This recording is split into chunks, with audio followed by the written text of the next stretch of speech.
I gotta be on my mind.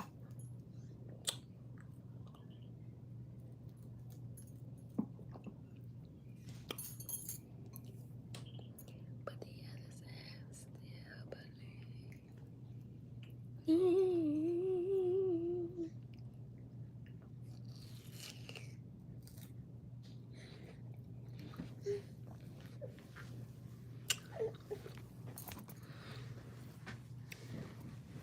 Yep.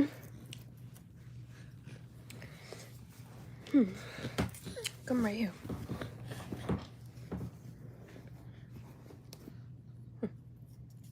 Hey y'all, I'm just gonna wait for more of you guys to engage.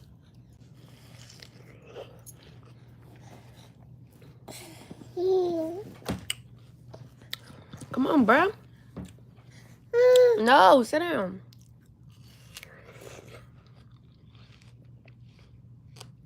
Notification gang. Welcome.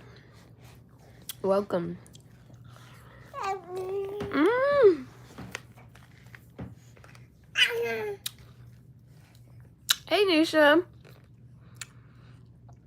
Hey, Vane. Hey, Kelly.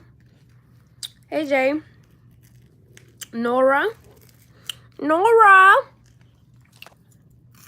I'm gonna wait for more guys to engage. Hey, Kelly. Hey.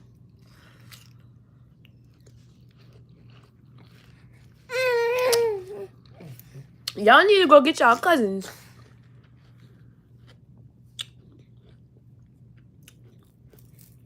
Greetings, Gaia. Hey, Jay. Miss Loves. Y'all need to go get y'all cousins. Tell them I'm live.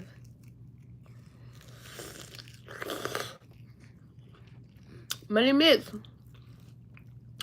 if you here, let me know you here. Do you just want some because I'm eating it? Hey, Ebony.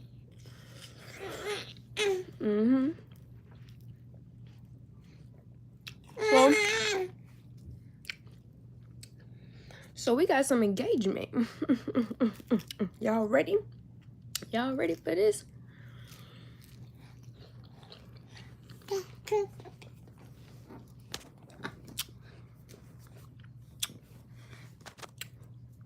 What's up? All right. Let's get to it. I'm making it look even... Y'all stop playing. Come on now. Everybody eat watermelon good.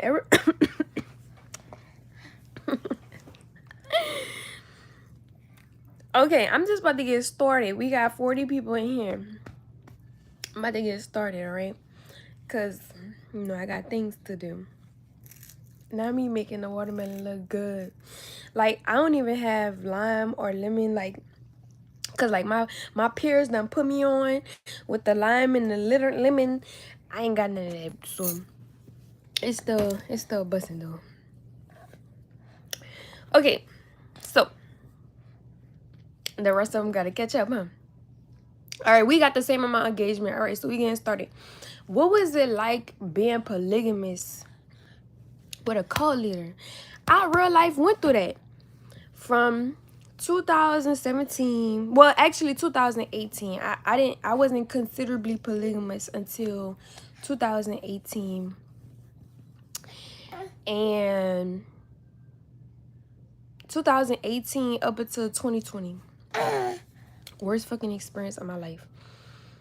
One of the worst experiences of my life. So, how did I become polygamous? Why was I? First, I'm gonna answer one question at a time, cause it's a lot to unpack. I agreed at the time to be polygamous, and I had agreed to being polygamous because now, first of all, it didn't start out as like me just being like, oh yeah, I'm polygamous. Like, it didn't just start out like that. It was a lot of manipulation that came in the process, or that was in the process of me becoming polygamous. Now, I'm gonna get to that. I'm gonna get into that. But I had chose to be polygamous. I had decided to be polygamous. Right? So because I had chose to be polygamous, I had subjected myself to whatever antics, shenanigans, whatever you want to call it, BS, that my spouse at the time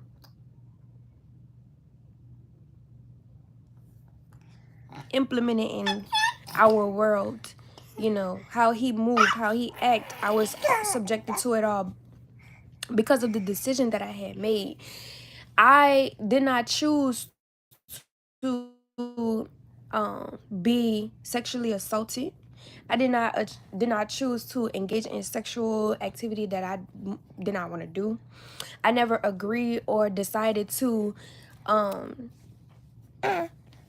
be in a 4-party, 5, 6-party situation where I did not have any say so. I was not deciding to be emotionally abused, to be spiritually abused, to be physically abused because I didn't want to engage.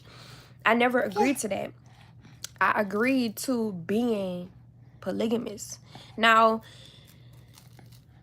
we all know the healthy way of being polygamous and an unhealthy way of being polygamous, right? We would all say like a healthy way of being polygamous is man and a woman come together, man and woman makes the decision together, man and woman court together, man and woman decide who they want to bring into their relationship, right?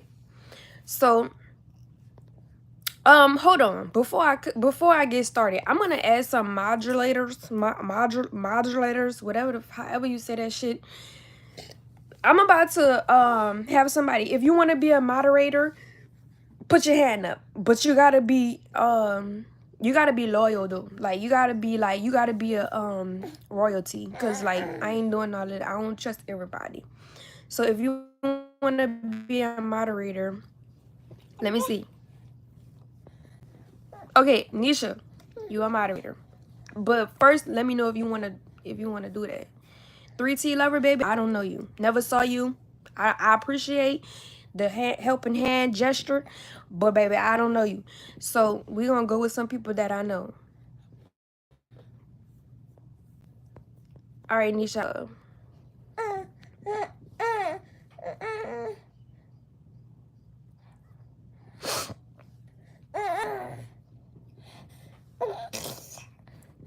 All right.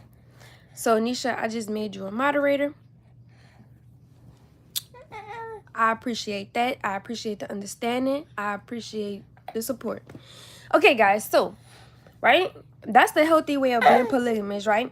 In my situation, it wasn't all that crystal clear. It wasn't all that easy, right?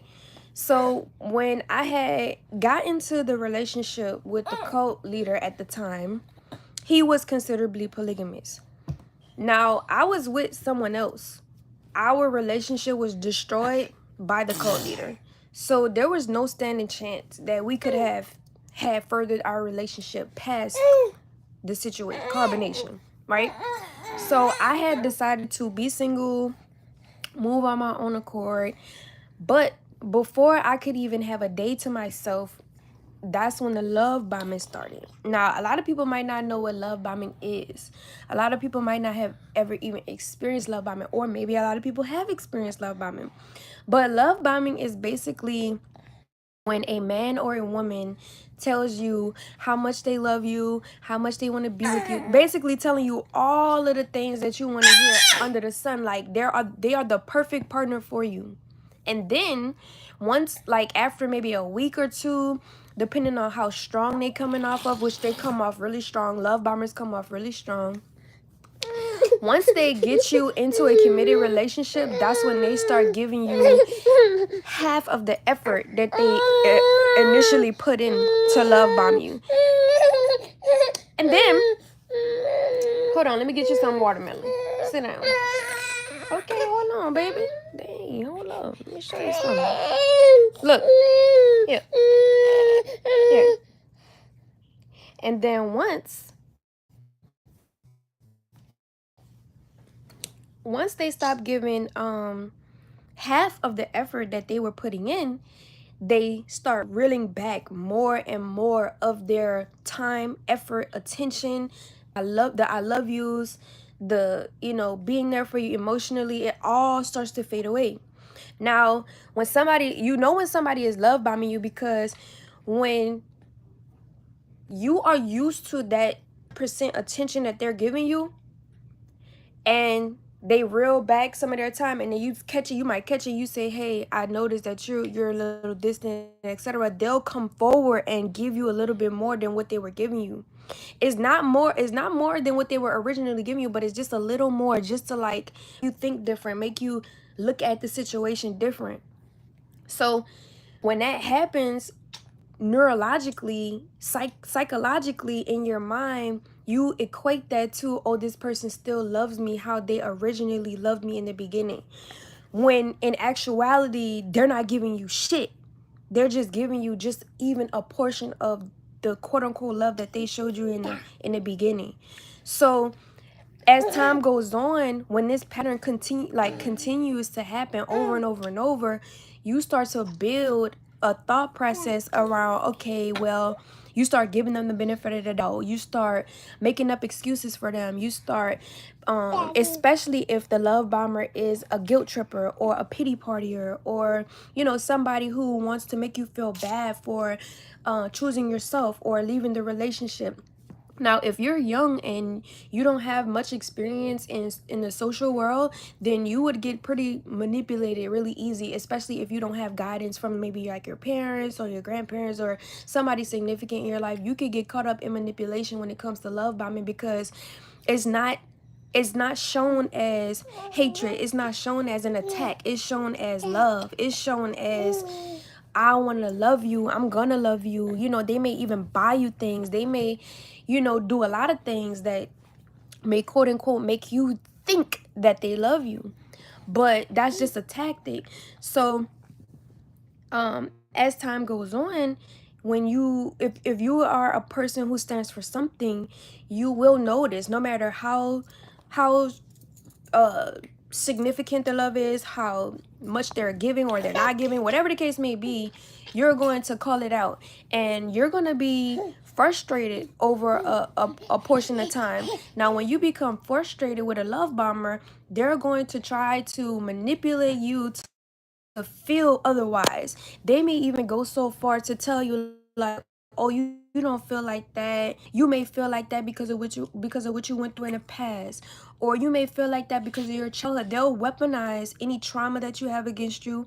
They'll weaponize even the good things about you against you to manipulate you into thinking otherwise or other than how you feel.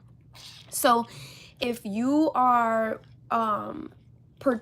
persuaded or influenced in a way to maybe consider what that love bomber is saying, then you'll go like, okay, and then you'll feel bad because you may feel like you accuse that person of the love that they offered you, or whatever the case may be.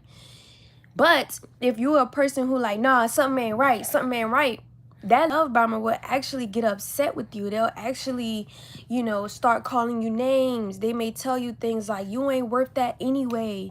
You know, I have XYZ to do, and all you do is XYZ, and they'll devalue you to yourself. Now, if you're a person who does not know what you offer, what's your skills, your strengths, your weaknesses, if you don't know that, then you'll probably stay in that situation even longer with that person, because you're figuring, not only are you figuring out the other person that you're with, you're trying to also figure out the relationship dynamic. Then you're also trying to figure out who you are at the same time. So with all of those processes going on, sometimes it can be hard to really judge the love bomber because you have all of these other things that you're thinking about. So the last person who you want to target is the person who quote unquote said that they loved you. Especially if you're an empath, it just gets even worse, right? So that was the case for me in the beginning of my relationship with the co-leader. I was love bombed. I mean, from every angle. He had other people, telling me that they liked my scarf, or they liked the way that I dressed that day, or they liked my meal, or at one point in time he had me making cookies every day, every single day, baking cookies every single day. So, and that had took place way before I got into the relationship with me. There was a specific grooming tactic that he used way before getting with me, and I never noticed it. My peers never noticed it because we were all in the same situation together.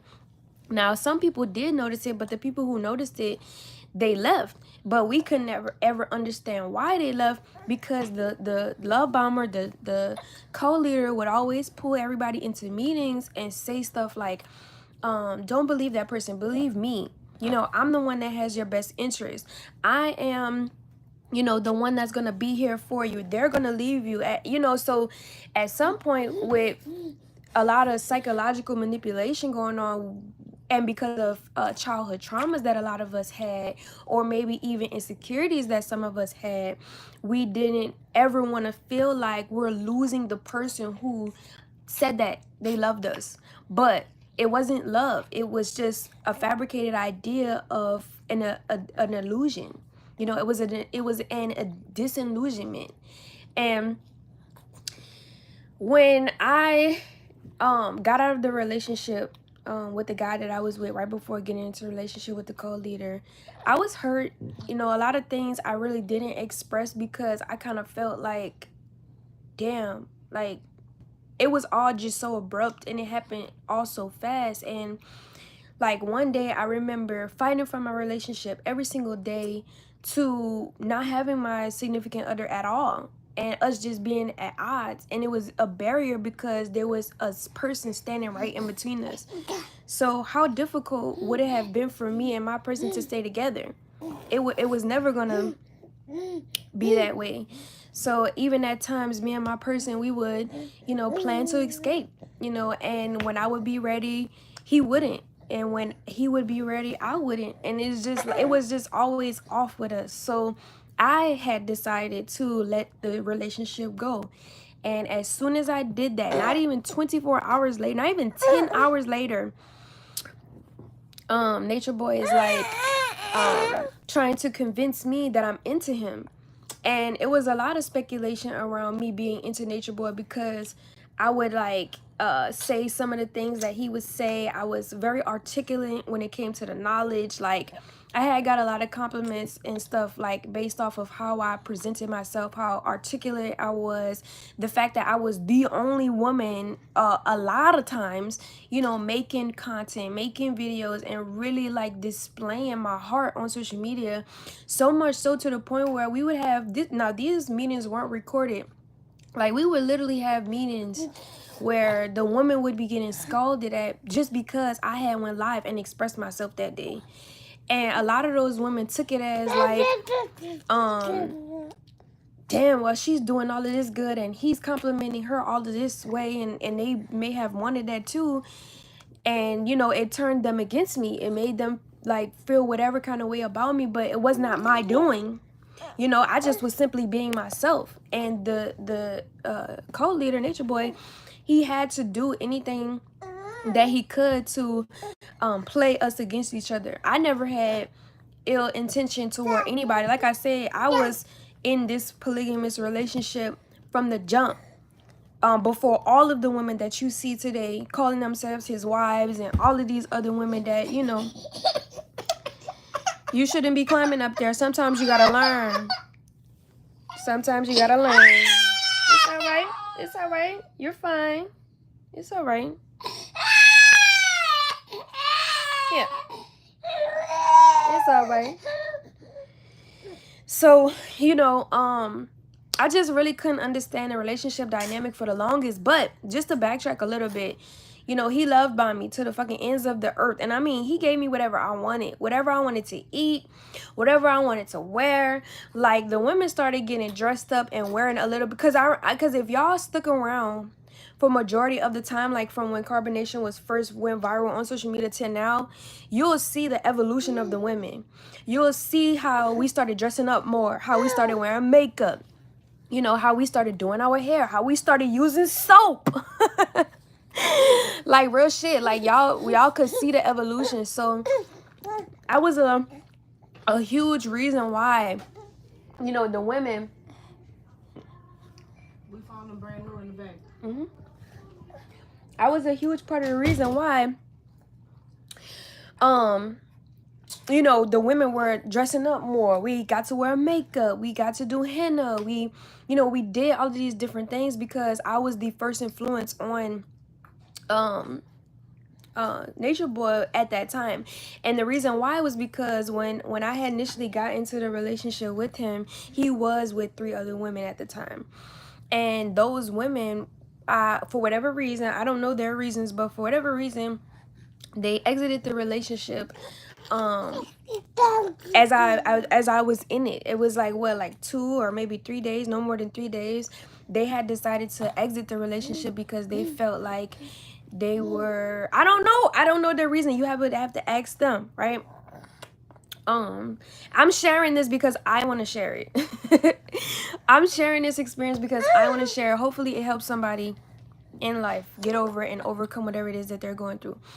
But yeah, so they got out of the relationship, and at that point, I had considered me and Nature Boy to be monogamous only because of what he was telling me. Now, if he had said like, "Oh, we're still polygamous," and that would have been active in our relationship dynamic, if he would have made that a statement, if he would have showed that to be, you know, important, then I wouldn't have looked at the relationship any other kind of way.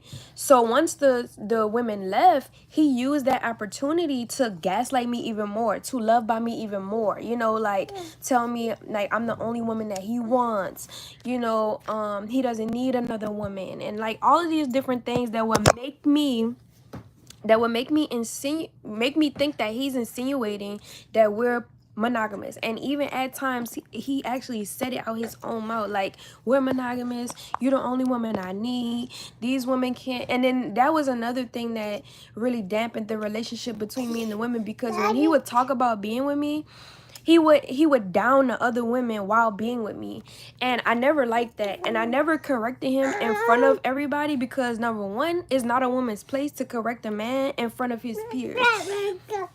And so I was carrying him like a king when he was a fucking off the chessboard, period, right? But that was something that I did, right? So I would like tell him, like, I don't think we should talk like that to him. I kind of feel like that's belittling, because it made me feel some kind of way.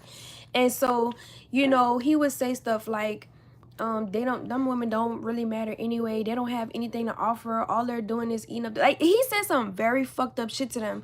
So, or about them rather. So as time went on, maybe like a month after initially being polygamous with him, I mean being monogamous, quote unquote, with him, you know, I kind of started looking at our relationship like, all right, we gonna do this together. Like, you know, we was talking about having a baby, everything was planned. He was telling me how he wanted everything to go, and so I was with it. I was down for it. Everybody was happy. There were other people in other relationships from what I know, and they were happy at the time. I didn't really like, we didn't really have too many problems. Like, everything was elevating at that time. But then I got pregnant. And when I got pregnant, that really changed the dynamic of our relationship. When I got pregnant, that's when he started pursuing polygamy again. And I mean, like, wholeheartedly. I'm talking about, like, he already had buku women in his phone. He was inviting people to our home that I did not know, putting all of us in danger. He was, like, sleeping with people I didn't know. having sex with people unprotected left and right. Like, those women would go over there and be with that man and sleep with them unprotected, then they would come back to him and have sleep with him unprotected. And it was just like constant arguing my whole entire pregnancy. My whole entire first pregnancy was a fucking mess. Like, I was always sad, I was always depressed, I was always, so he would say stuff like, well, right at the end of my pregnancy, I knew I was about to go into labor, and I cried on the bed and I told him, I said, I need you, I don't need those women. Because he liked to have women in our lives to either, number one, hold it over my head and try to make it seem like I'm ungrateful, or just have them around for sexual pleasures. So what he would do is, he would, because he was so big on this like king and queen thing, so he would make these women like cook my food, wash my clothes. Like, he would take my baby away from me and have them watch her, like as if I'm incompetent. But that was all strategic, and that was all a way for him to have control over the situation. Because when everything would hit the fan, he would say shit like, oh, you're ungrateful for those women. They cook your food every day. They do this for you. They do that for you. But it's like, it didn't make sense to me, because number one, I never asked for these women to do that for me. I never say, you wash my clothes, you make my food. I never once, wanted that or needed that, right? So because hold on, y'all, hold on. So because I am the person who I am, oh shit, I like things to go my way to a degree. And what I mean by that is, it's just certain stuff that I like done my way. Like, when it comes to cooking, I like my beans to be cooked a certain way. I don't like to eat thick ass beans. I'm not eating thick ass beans, so I'm gonna go cook them. When it comes to clothes, I like my towels folded a certain way. I like my clothes folded a certain way. I like to coordinate, color coordinate. I like to be organized. So I'm gonna do that, because those women weren't doing that. They were doing it their way, which was fine. But when it came to my things, my personal space, this is, the air that I had about myself. So Nature Boy would notice that, and so he would say stuff like, I want you to teach them how to do this, I want you to teach them, etc., etc. And I would have to explain to him, like, every woman is her own. Every woman has a certain way that she does things. I cannot teach these women that I can show them, a better way of doing it. But as far as me just like teaching them to be me, because that's what he was insinuating. He was insinuating for me to turn these women into me, and I just could not do that. I'm like, I can't do that. That's not even logical. And his thing was he wanted to turn the men into him. And I'm just like, bro, this shit is weird. Now, the whole time being in this relationship, I know a lot of you are like, why didn't you ever leave? Well, a lot of times in the beginning processes of us being polygamous, I have tried to escape multiple times. But the reason why I was never successful was because he either always had my documentation, or he would manipulate me with some dumb bullshit like, I'm going to make it work for my child and I want to be here for the pregnancy in the beginning. So I chose to stay or go back, or whatever that case may be. And sometimes I just couldn't leave. Like, one time, so many times, I've ran out with no shoes on, no underwear, no bra, just a fucking piece of fabric wrapped around my body. No phone, no ID, no money, no nothing. And pregnant. And all I could do is just go back, because that's all I have at that point. So I know that I get a lot of criticism for leaving and going back, and leaving and going back. But at the end of the day, like, that was a real experience that I had in my life that I only could have figured out without the help of anyone. So I'm not judging myself, because, like I said, my intention for it all and my heart that I had for it all was always in a pure place. And I can't discredit myself for that. And I never will, because that's not the experience that I had going through that, right? So, in the processes of us or him recruiting women, because it was never my choice. you know, to be in a relationship with these women, I would always voice my opinion, and you can ask them. And it was no shade or no hate towards them. It's just that the way he was going about it, what he was doing was not setting well with me. The fact that when these women would come in, he would just scan them just to see how, you know, sexually appealing they were, and to test their you know, like, I don't, it was just weird for me. And I'm not that type of person. Like, of course I could fuck, but like, I'm just saying, like, on a real nigga scale, like, I'm not just out here like scoping niggas out like, ooh, I know I could fuck him, like, let me try to see if he could, like, you know what I'm saying? Like, that's weird to me. So he was on that type of time, and I kept being honest about him, like, okay, if you have sex with her, then you can't have sex with me. And that was a big boundary for me, and it turned physically violent a lot of times because I wouldn't let him touch me, because I wouldn't want to engage with him sexually, or because I didn't want to do a threesome, or because I didn't want those women around me. Because you gotta think about it, I'm pregnant. I don't know these women at all. You, like, literally think about that. And I know I had put myself in a position to go amongst people that I didn't know. But at the end of the day, when I had entered the relationship with him, there was supposed to be an understanding between man and woman that we are building our family. We had considered each other family at that point. So when you're allowing people to come into your family dynamic and you don't know them, but your spouse is letting whoever and do whatever in your personal space that y'all had agreed to share, it becomes very uncomfortable, and it makes you feel like, it made me feel like I didn't have no control over my safety. And I could never express that to Nature Boy because it would end in physical violence. And a lot of the times the women may have felt like I was disowning them, or I didn't like them, or I didn't want to be friends with them, or I didn't want to engage with them. So when I would come around, it kind of would feel forced and fake. But the only reason why, you know, I never wanted to be with them was simply just because of how Nature Boy was going about it, and the fact that y'all fucked in front of me and I'm pregnant. Like, it was crazy because they always had, Nature Boy had always constantly told me, like, you need to care about those women, you need to care about their feelings, you need to care about the fact that they love me, and but when it came down to me being pregnant, nobody didn't give a fuck about that. Nobody cared about that. And like, I don't give a fuck how many times somebody had cooked a plate of food for me. I don't give a fuck how many times somebody took my dirty clothes and washed it. None of that mattered to me. I was going through something emotional. And so at the end of my pregnancy, I had to step to the side, and I sat on the bed and I cried to Nature Boy, and I told him, I said, listen, I don't need those women. I need you.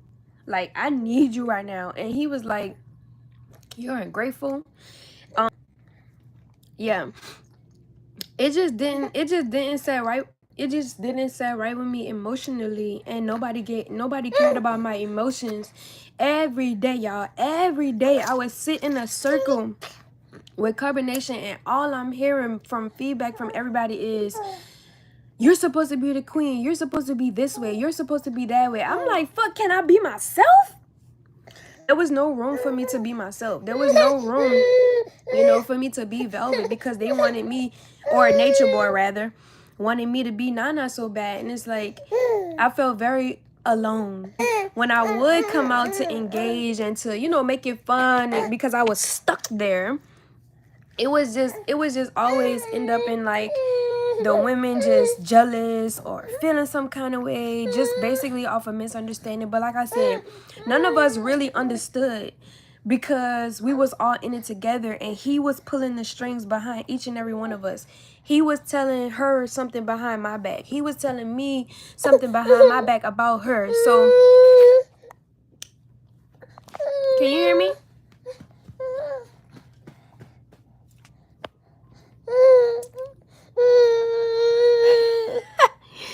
Hey, baby.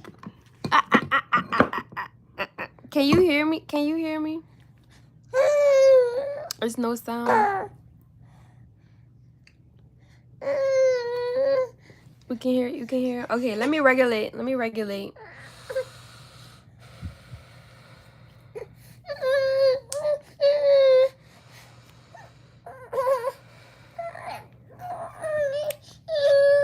Let's regulate.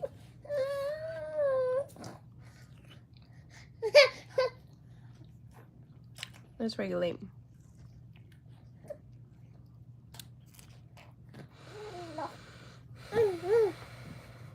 Let's regulate. Here. He wanna be in my arms.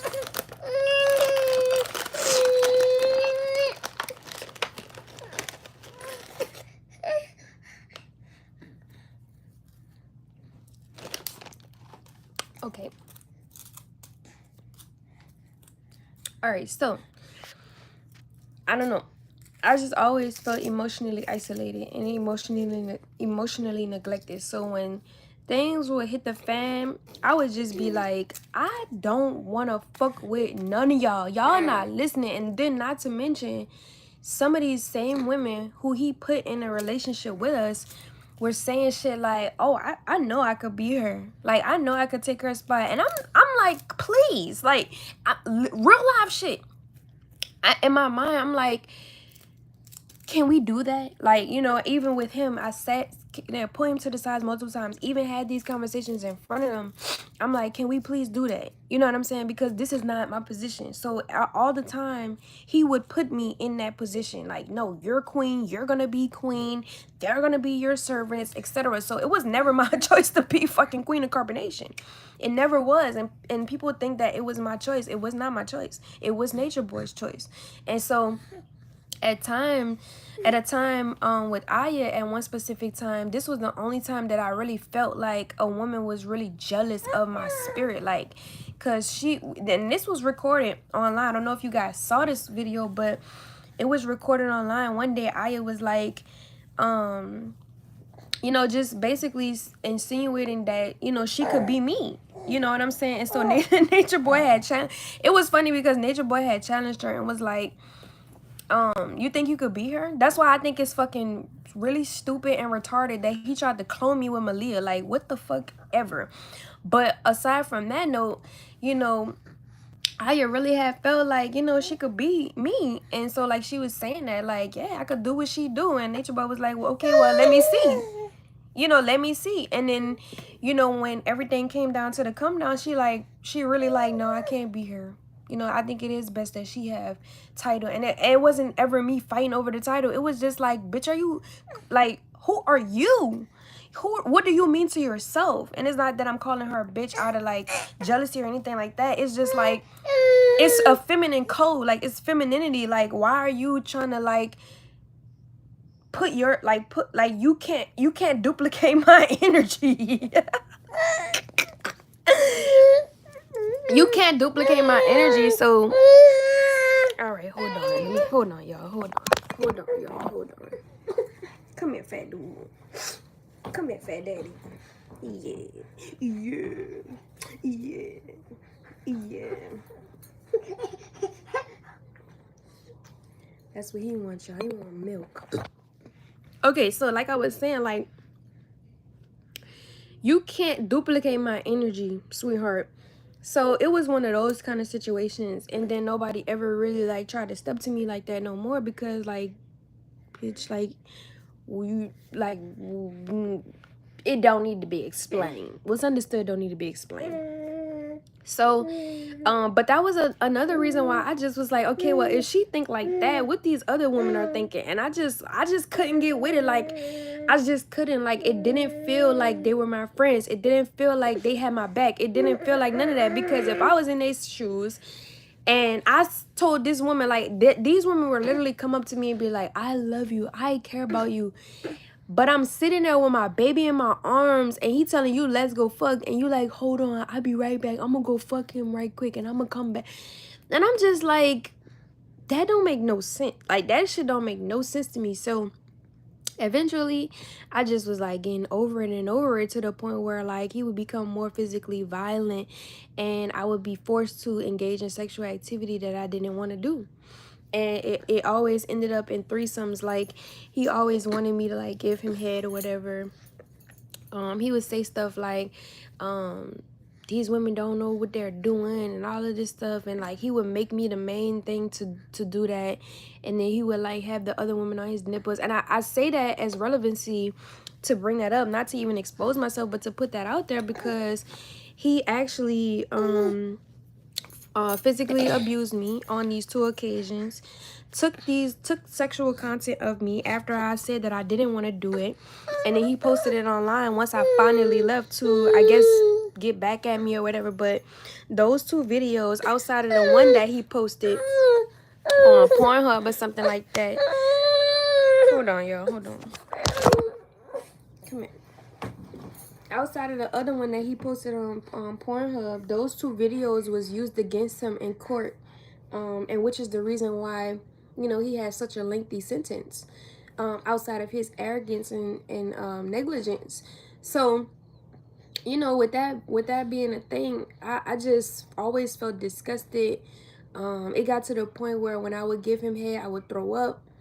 You know, at times, like, I really just couldn't perform sexually. And when that was the case, when I couldn't perform sexually, that's when he would really start to like want other women.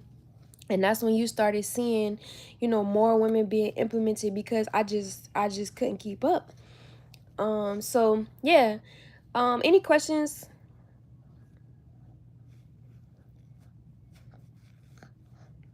Yeah, I'm happy too. You know, and I would try, like, I would always try to explain this to the women, because I never wanted them to feel like I didn't like them, but I never really could articulate it like to my best ability, because he was manipulating all of us. And so how do you rationalize a manipulated situation that's involving more than 6 people? You know what I'm saying? So someone asked, do I still love him? I don't think I was ever in love with Nature Boy. I think who he is one thing. Who he pretended to be is a totally different person. I'm in love with who he pretended to be. Like, and I'm not talking about the second coming of Christ, because that shit is all fabricated bullshit. I'm talking about a man of God. I'm talking about a man who takes care of himself, his women, his children, and nature. A man that's upright, a man that's righteous, a man that wants the best for himself and his community. That is who I fell in love with. The person who he is not who I'm in love with. So that's a real tricky question to ask me, because how can you fall in love with an idea?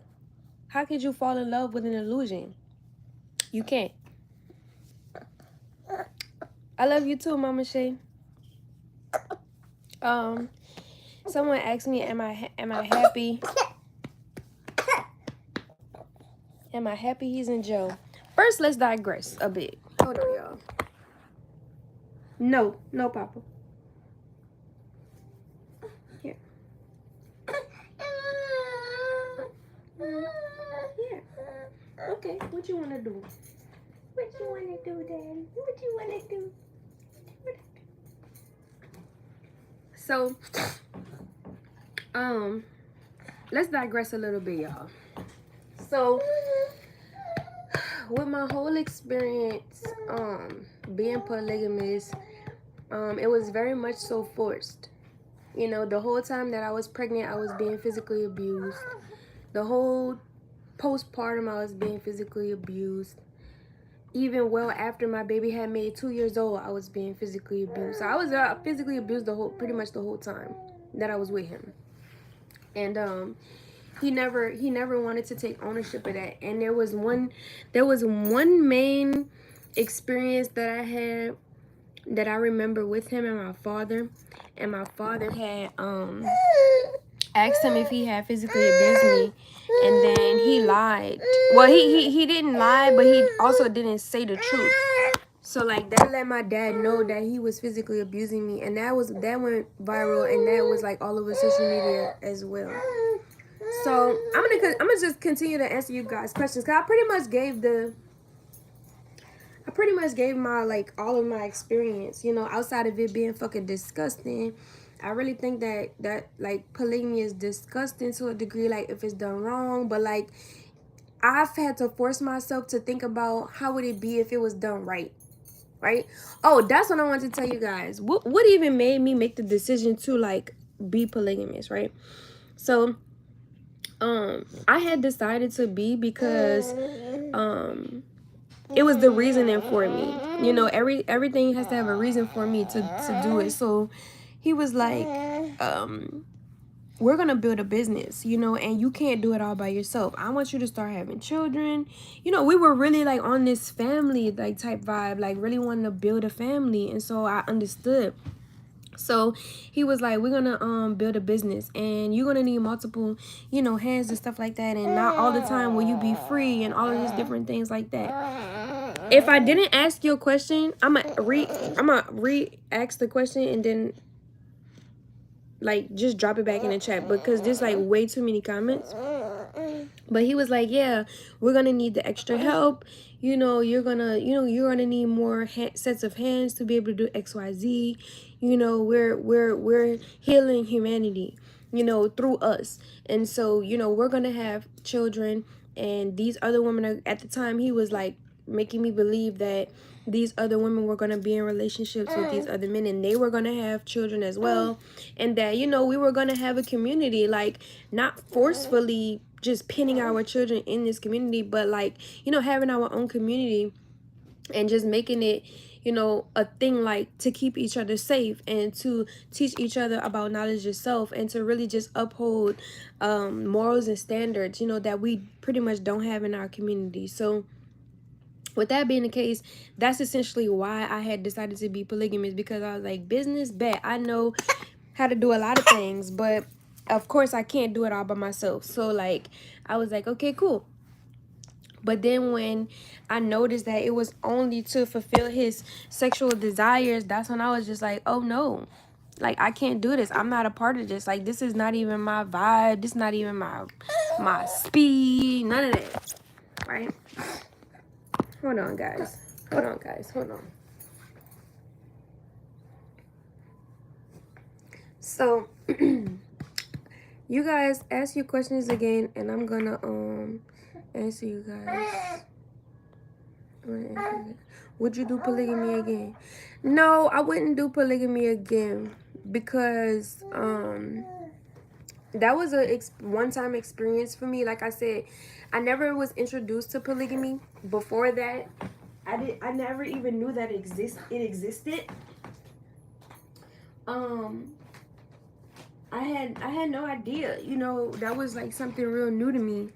So as I was going through that experience, by all of the sexual activity that was happening, I kind of realized, like, when you have sex with someone, like, and I was taught this way on a later date, but when you have sex with someone, it's not just the act of pleasure, it is the art of pleasure, right?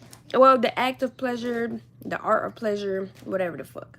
What I'm saying is this: it's not just you being in a sexual, intimate manner with someone. It's way deeper than that. It's like you're exchanging spirits, you're exchanging DNA, you're exchanging information, you're exchanging experiences, you're exchanging a whole bunch of shit. So if you're doing that with one person, and you see everybody in these monogamous situations, and they're still getting to learn each other 5-10 years later, 14 years later, some people break up 14-17 years later, just because they figured that at that point in time, that it's not gonna work. If it takes that much time and energy to fulfill that with one person, what makes you think in this lifetime that you're gonna be able to do that with 2 people, 3 people, 4 people, 5 people? Now, I'm not saying that it can't be done, and I'm not shooting nobody down who have actually accomplished that. But for me, I don't see it being realistic because of a whole bunch of things, right? Am I insecure? I just personally feel like if a man wants to be with another woman, that's where he should stay. That's where he should stamp. Because coming back and forth between us, for me, it's just not healthy. Like, I don't like when my body feels foreign things. Like, I have a very sensitive body, so I will reject you. And I have rejected a lot. Right? So, and I'm not saying like reject a lot, like I'm just out here fucking, but like I have been in situations, even with my baby's fathers, where I have rejected, my body literally has rejected them. And if my body's rejecting you, how could I ever accept? Like, I'm just, you know what I'm saying? It's already a fucked up dynamic. Either way it's going. So it's like, I'm not going to be able to receive from a toxic situation. Like, I'm not going to be able to receive anything but trash. So I was just never down for that. I'm just like, listen, like, y'all could be polygamous. This is what I always tell a man now in my life. If you want to be polygamous, you can be polygamous. But that's at the expense of you being with me. And I need you to know that, because I'm not about to be putting myself in too much. Like, I already have a lot going on. I'm not in a position or in the mind frame to take on someone else's problems. I'm on the opposite end. Like, I need a quiet space to rest, because I am a healer and my job is to help people work out their problems. I'm not trying to sleep with that shit. And I'm not trying to sleep with you if you trying to sleep with it. You know what I'm saying? And I'm not saying that people are out here just bad or whatever.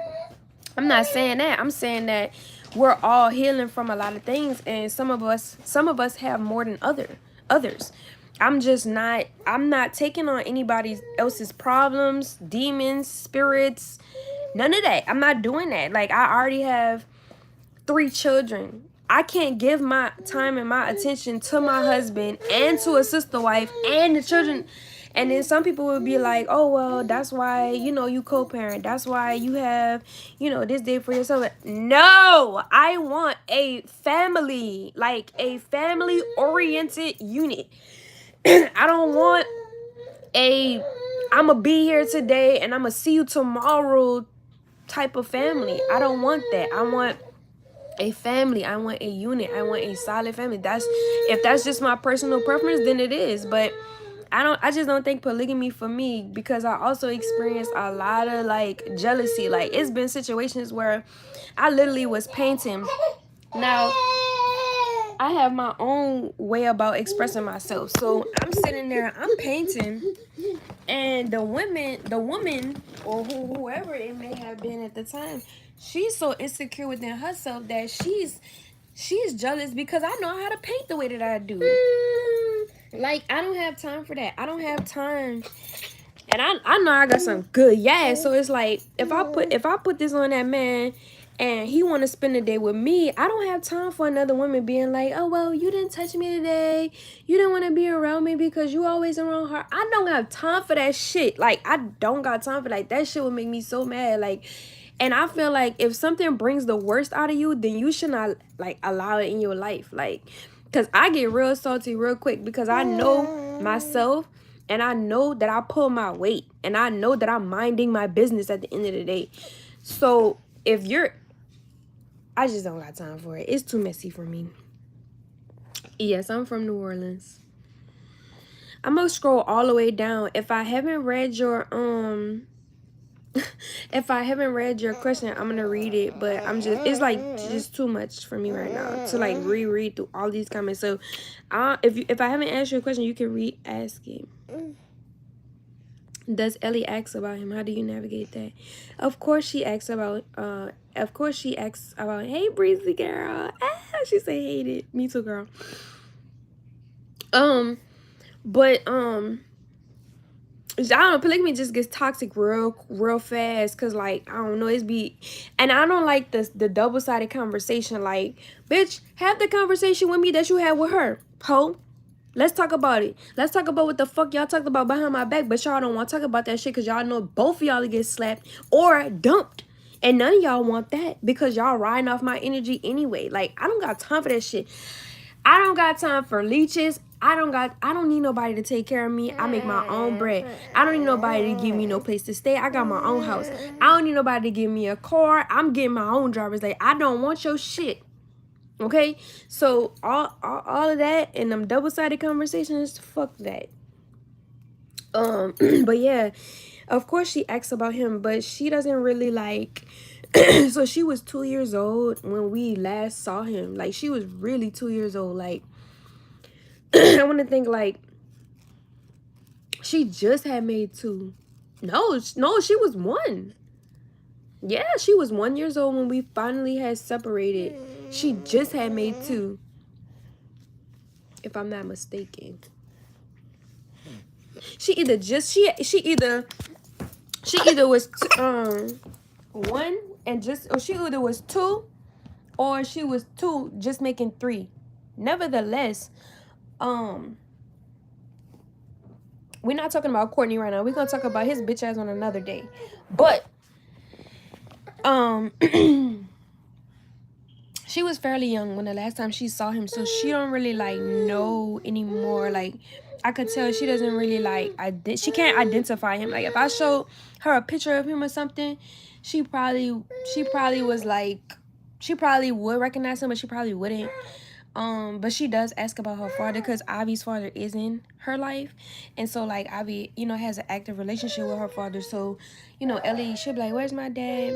At one point in time, Ellie thought that Solar was her dad because she had forgot about Nature Boy. And I had to tell her that. And then I was pregnant for Solar. So I had to, like, let her know, like, that's not your dad. We trusted him, but he can't be trusted. So she don't fucking like him. And I don't like him either. So moving forward, I navigated by bringing God in the mix. I let her know, like, certain things mommy have no control over. Mommy can't, just do what, what would be best for us, but I can align myself with it. And I let her know that.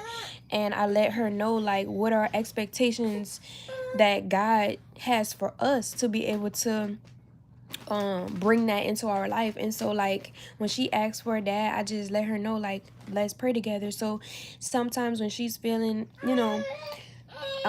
questionable about her father figure in her life and stuff like that, now it's to the, because she's 5 now, so now it's to the point where she'll just be like, Mom, let's pray.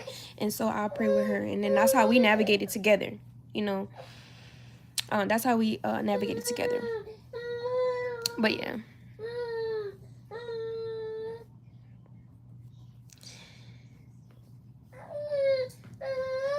No, I bet your demons don't have you beating that bitch down every day. I bet your demons don't have you beating the shit out of your wife just for your sexual fantasies. And if she do, nigga, you's a demon. Ain't no Were you forced to engage with his? Yeah, I was forced to engage with those women every single time. I was forced to engage with Sheba on multiple occasions, or Kendra at the time. And it's no shade to her. It's just my experience. I was forced to engage with Portia all the time. I was forced to engage with Malia all the time. I was forced to engage with Efru. I never was forced to engage with Zoka. So many women who came and y'all didn't even know that they came. Like, I was forced. Other women that I've literally forgotten about, I was forced. Like, it was just so many that is like to the point where it's just like some experiences are faded at this point, because like it's just so much. Yeah, it's a lot. And if I would decline and be like, no, I'm not doing this, I don't want to do this, it would get really physically abusive. And those women would stand around because they didn't have power over the situation. They had just as much control as I did, which was none at all. So they would stand around and they would watch me be abused by Nature Boy. And then at times Nature Boy will order one of the women to take my child out of my arms to physically abuse me. And then it would be different every time. But yeah, it was like really harsh. It was really, really harsh. And I just never could understand, like, the logic behind it all, because like even though it was psychological manipulation going on, at certain points it was very clear, and I just didn't understand, like, why was I being held hostage and nobody else was? Like, why was it a thing to target me? Why was I the main person being physically abused? Like,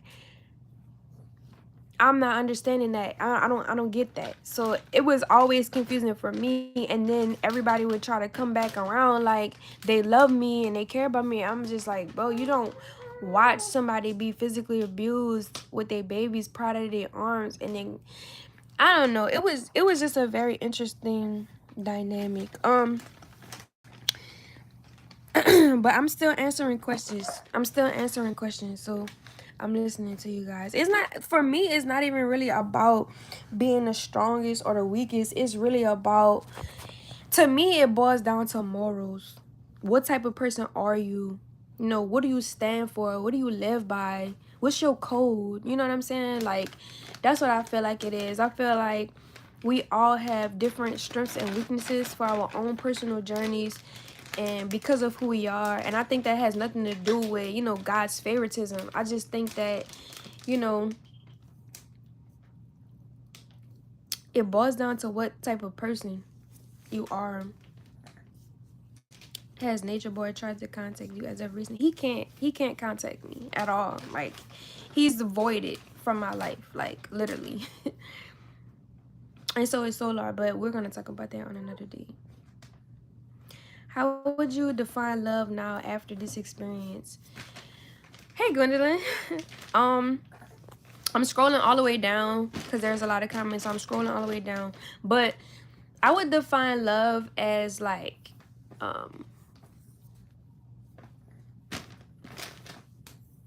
first of all, I just feel like I can't really even define it like as a word because love is multifaceted. It's a dynamic within itself. And I feel like love can be shown in many different ways, whether it's verbally, whether it's physically, whether it's emotionally, whether it's spiritually. And not all the time do we get to see the real essence of love in a world like this. So I can't really narrow it down to like just explaining it one way. But what I do know what love is for sure is the fact that when you love yourself, and I mean like wholeheartedly love yourself, like love your flaws and all, like love your whole phase, love your it girl phase, love your wife phase, love, you know, your exploration phase, love your getting to know yourself phase, like any area that you're in with yourself, your dark, your light, whatever it is, when you love you authentically, then you're going to attract that same love to yourself. So I can use myself an example. Because I was a young woman and I didn't love certain parts of myself, which I was unaware of. I didn't know that. I didn't know this. But because I didn't love certain parts of myself, it allowed me to attract people who would reflect what was on the deepest parts of me. So like narcissistic energy has been a part of my life for a long time, like ever since I can remember, like being born into it. And so like I've normalized narcissistic tendencies because of what I've been through. And I've always been that person around the narcissist or around people who like wanted so much control. I would always be around being that person, like it should be balanced, it should be equal, it should be like this. And so I literally turned into a self-right activist. Like literally in my community, people know me to be like an activist for reciprocity, just for equality, like just for things to be balanced. Like that's who my friends and my family that know me before coming, that's who they know me to be. Like and if they don't know me to be that, then they know me to be someone who's like super ambitious, you know, getting things done, you know, always has a plan to do something creative, right? But I can definitely define love as, you know, you just wholeheartedly loving who you are and being open to the experiences that you attract to yourself, because you really do reflect, you know, your experiences reflect how and who you are from within. So, you know, I've had to love myself through my most trying times, like my most embarrassing times. Like there are certain things that I thought that I would never have forgiven myself for, or even like felt like I was forgivable for, you know, for making certain decisions. And it wasn't bad decisions, like, well, it wasn't like bad stuff that I did to people, but it was just bad stuff that I did to myself.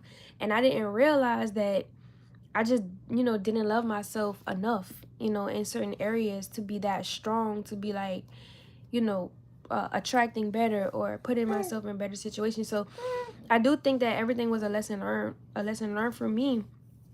But when it comes to like another person, how I define love when it comes from another person, I just feel like, you know, when someone loves you is when they respect you. And I mean like respect your boundaries, respect you know, what you offer. They don't take you for granted. Like, they totally see your value, and you'll be able to tell if someone sees your value or even acknowledges it or even values it. Like, you'll be able to tell. So that varies from person to person. But like, if somebody's talking to you a way that you wouldn't talk to yourself, they don't love you. If a person did you something that you wouldn't do to anyone else or do to yourself, that's not love. Like, that's an easy way to define love. Like, if they did it to you and you wouldn't do it, that's not love. But if they did it for you and you would do it for them, and you do it for yourself, then that's love. You know what I'm saying? If I do it for myself and I do it for you, that's love. If I go out my way to do something for you that I may not necessarily feel like I need to do for myself, but because that's what you need, I'm gonna do that for it. I do that for you. That's love. And that's just as simple, you know, as simply as I can get it at this point. I appreciate that. Oh yeah, this live is gonna be uploaded. So if I haven't answered your question, if you can drop more questions in the chat, I'll be able to, you know, to answer them. But this live will be uploaded after this.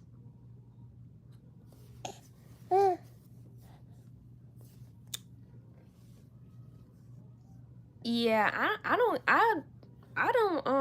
really care. Like, at this point in my life, I don't care. Like, I really didn't care what people thought about me initially, you know what I'm saying? But now I really don't give a fuck. But that's neither here or there. The point is that I don't give a fuck about what people think about me, because nobody cries at night with me. Like, nobody takes those trips with me when I'm by myself. Nobody's with me. Not even my children are with me. When I go within, nobody is with me. It's just me and God. And God knows me firsthand. So it's like, I don't have room. I don't feel like I need to have room to, like, convince people of, like, what I've done or who I am. Like, y'all could talk about whatever the fuck y'all want about me, as long as that shit not affecting my pockets, which it is, because you bring bread to my pocket when you be talking about me on this social media. But when I'm saying, like, if it's hurting me, you know, to a point where, like, I can't shake back, like, I'm not worried about that. That's not none of my problem. Like, people are gonna think what they want. People are gonna feel what they want. People are gonna agree. People are gonna disagree.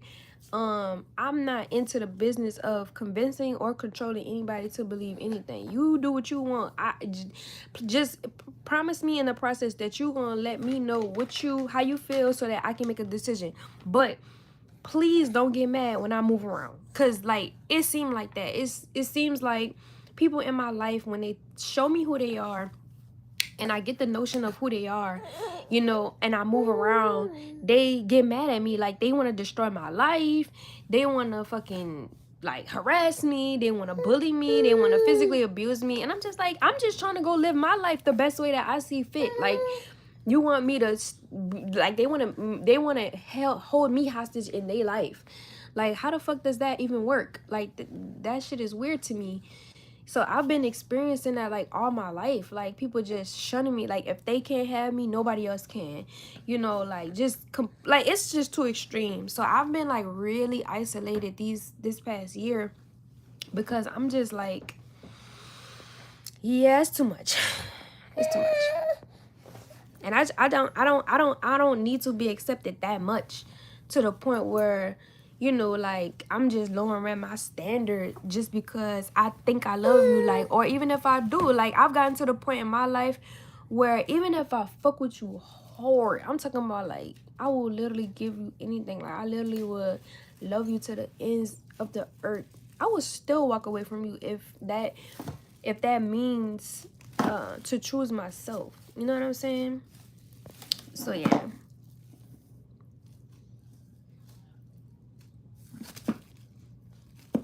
What's one song that defines you and your journey?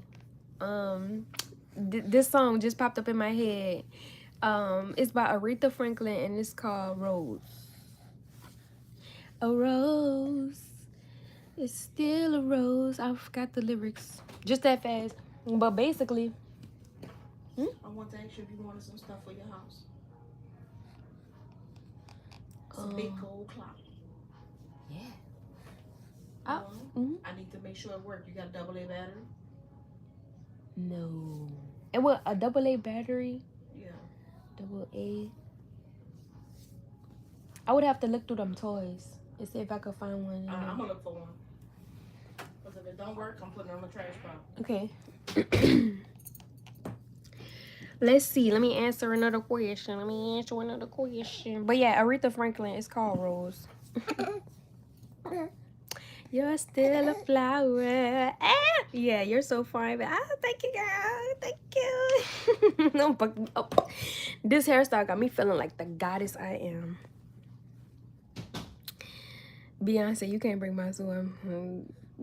I never really listen to that song. I'm gonna have to go listen to that song. Do you believe in people changing their ways for their self and their family to save it? Yeah, I believe in people changing their ways, but like for me personally, once you cross a boundary, like I don't know, it's just too much that happened to me. So like now, if somebody crossed that boundary with me, there's no coming back. Like I'm sorry, like you gotta play it safe with me. Like that's just the type of, like that's just who I evolved to be. Like you have to play it fair with me. Like you can't just be doing it. It's better you not say nothing at all and let it play out and then come talk to me before you overstep a boundary with me, because like once you overstep that boundary, that's it. But you know, I still give people grace. Like, you know, I believe that you could change. I believe that, you know, but that don't have to be all my time. And I don't have to obligate myself to continue to fuck with you just because you change. Like, I'm happy for you. I support you. But over there, like, like I said, once you overstep that boundary, I cannot trust the fact that you won't do that again because you've already done it. Like I'm not about to set myself up or my children for failure anymore when it comes to anyone. So once you show me what it is, I'm gonna take it for face value. I'm gonna take it for what it is. Or you're gonna write a book one day. Where are you from? New Orleans. You're so pretty. Thank you.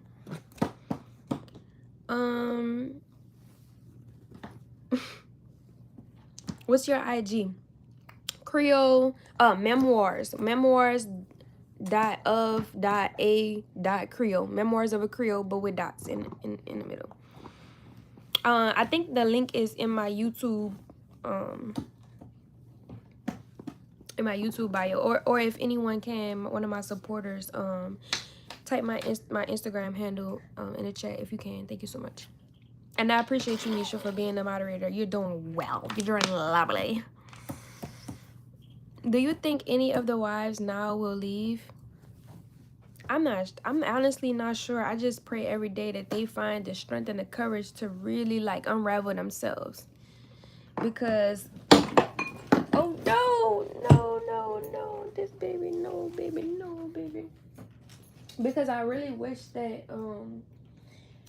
you know, at one point in time I had wished that for myself. You know what I'm saying? And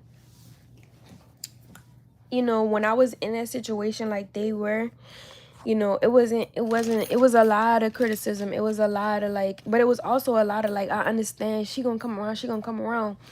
But I don't know, I feel like when somebody in a situation like that, like they need all the love that they can get, not out of pity, but out of like that's some real like low frequency experience to go through. And I'm not even gonna cap, like it really is. So you know, for me looking in now and not being a part of it anymore, I just wish and pray to God that, you know, God deliver them from whatever it is that's stagnant in their mind, clouding their vision, you know, like, because that's literally what it is. It's just a matter of them not being able to see clearly, hear clearly, because they're influenced by a demonic force, of a demonic entity. So I just pray that the Most High release them from that demonic attachment so that they can become, you know, more of who they are.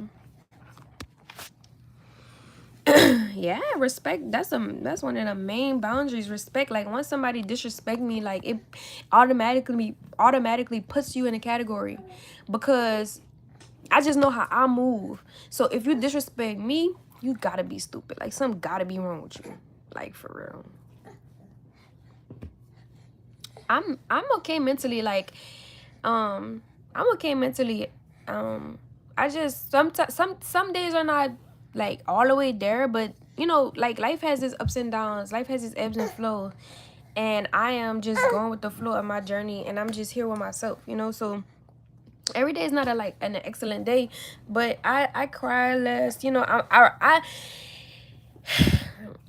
I get frustrated now more than anything. Like I don't really get sad. I get frustrated because like I said, like this stuff that's been going on in my life has provoked people to bully me.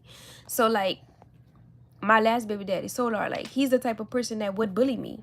Like if I didn't put my foot down and I didn't put my boundaries there, he probably would like continue to bully me or try, at least try, you know. So, and I don't know what he's doing behind the scenes. He's probably plotting some dumb shit as we speak. I don't know. Like I just sever all ties because I can't trust these people to be anything genuine in my life, anything safe in my life. Like it's all dangerous, you know, for me and my children. So I just don't even fool with it. Like if it's threatening my life or making me feel like I need to put me and my children in a position to not fuck with you, I'm not fucking with it. I'm not doing it. So that's just on that. But I'm still answering questions. I mean, I'm still answering questions. Have you talked to anybody from Melanation? Yes, I have. I'm not discussing my 5-year plan on this social media panel. That's crazy as fuck. Why would I do that? Why would I do that knowing that people want to see my downfall? You know, like people already want to be in my business. Like I just think it's best that I just keep moving the way that I'm moving and accomplish what I'm going to accomplish. Because like I don't need people in my business like that. Like my 5-year plan, that's cool and everything. You know, that's something great to talk about. I would love to talk about that. But at the end of the day, like you don't let your right hand know what your left hand is doing, period. And so I'm gonna stand on it. But I, you know, that's just a conversation for not social media. Do the people from your city show you love despite what you've gone through? Yes, some of them, but I get more like judgmental thoughts. Like I get a lot of like judgment, like silent judgment. Like I'll be around and people be like, we know what she been through. You know what I'm saying? Like I've only come across a handful of people who have genuinely, you know, like showed me love outside of that, because and those are the people who I was around. Like those are the people who know me. But like people who don't really know me, who didn't really spend time with me, they be like silently judging me or whatever. And then or they think that they could just fuck because of the whole sexual exploitation of it all. So like that's another thing, and I fucking hate that. Yeah, Nisha on point. She coming through. I appreciate that. Our boundaries is who we are as people. We all define them in slightly different places, but overstepping them cautiously is part of the process of building connection, I think. I understand that, but like there are certain boundaries that you can cross with a person that would like it's just a no-brainer at that point. You know what I'm saying? I'm not personally saying like, oh, if they cross any of my boundaries, like then I'm not gonna fuck with them. Cause like I know a couple people who be crossing certain boundaries with me, but I still allow them access to me. But that's because like I'm supposed to be in their life. They supposed to be in mine. So of course not like that extreme, but I'm saying like it's just certain boundaries you don't cross. And if I feel like that's threatening or jeopardizing my emotional, if I feel like any boundary that you overstepping is threatening my emotional stability, my financial stability, my spiritual connection, like I'm offing you. Like ain't none of that. Thank you, Mary Mac, for putting that in the thank you. Do you think Nature Boy will ever change? I'm tired of giving the motherfucker the benefit of the doubt. So no, I don't think he's gonna change. Hey, how you doing? I appreciate that, Gwendolyn.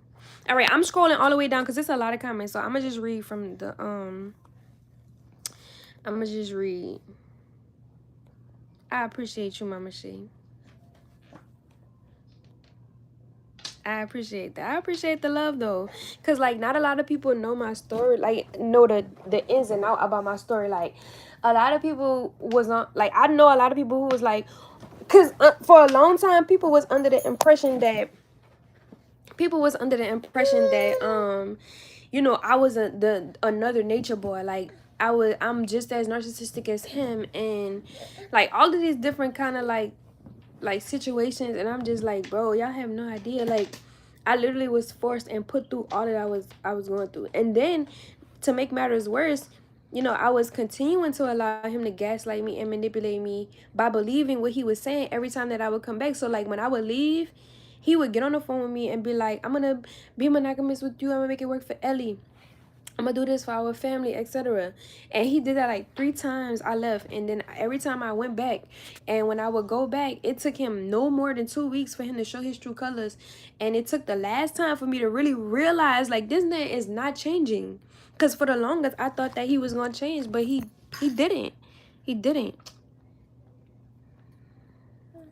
So I'm gonna scroll down to the bottom. Yeah, people, I think people was saying that I had the same personality as Nature Boy, because a lot of the videos that I made, especially when I was standing next to him, like it got to a point where I couldn't be myself anymore. Like I had to, because in the beginning of me being in the cult, I was being myself and outspoken and I was so fiery and energetic. When I got into the relationship with Nature Boy, all of that left. Like my fieriness went away, like my creativity went away, like everything went away. And so like because I wasn't doing videos anymore, that was a red flag for him. So I would get scalded for that, I would get punished for that. And so I would have to like fake the funk a lot of times. I there are many videos where I can tell you like I was faking on that video. There was many a times where I was talking about other women and other people leaving and all of that, but I did it because he was physically abusing me, emotionally abusing me, verbally abusing me. And like when you're in a situation like that, you will never know how I feel until you're in a situation like that. And every time I was in that situation, all I could think about, okay, was what is the next best thing for me to do to get him the fuck out of my face, because I'm already trapped here, I can't fucking go nowhere. I gotta extensively plan escape routes and shit like that. So it was a lot of times I had to fake, you know. And then like people would say that like, look, she's contradicting herself, blah, blah, blah. But there were so many in the window dynamics that had me in that position that was just unfathomable. Just unfathomable. And then there's another one, right? A lot of people think that I'm like STD written. You know what I'm saying? Like I'm just this walking bag of STDs. Like people really think that. And so like just to touch on that topic, right? I know I initially had came out with a video when I was in carbonation saying that I had herpes. And there was at one point in time in my life in 2017, right before I had went to college, I was exposed to the herpes simplex virus.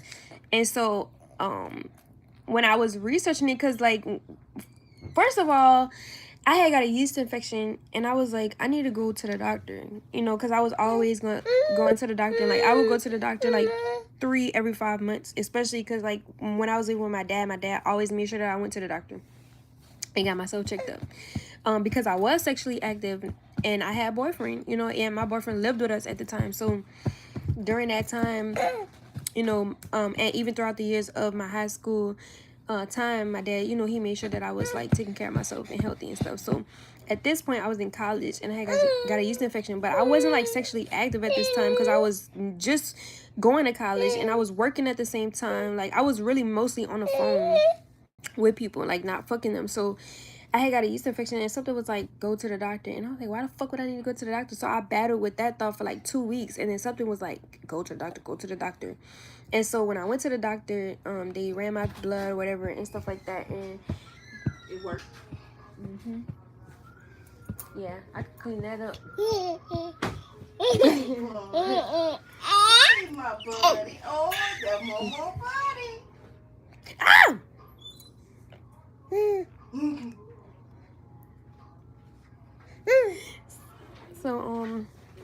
So yeah, I had she ran my test or whatever to see what it was and what the yeast infection was stemming from. And she was like, yeah, all your labs are normal, etc. But I do see that you know, you have an alarming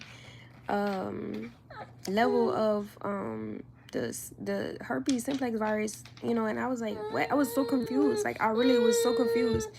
And she really couldn't tell me anything other than, oh, I'm gonna prescribe you this medicine, and you gotta take it for the rest of your life, every day for the rest of your life. And I was like, how the fuck does that even make sense? So this was the time where, hold on, y'all, hold on.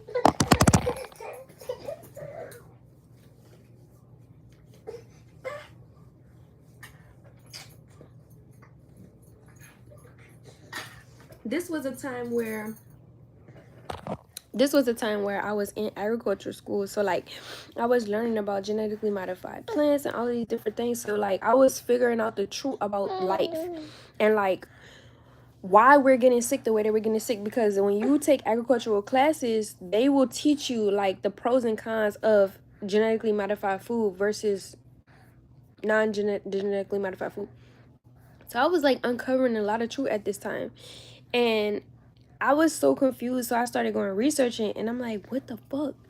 Like, could I have been exposed to the virus because I was sexually active? Like, could I have been exposed to the virus? Like, can you tell me how long the virus been there? Like, she couldn't tell me anything.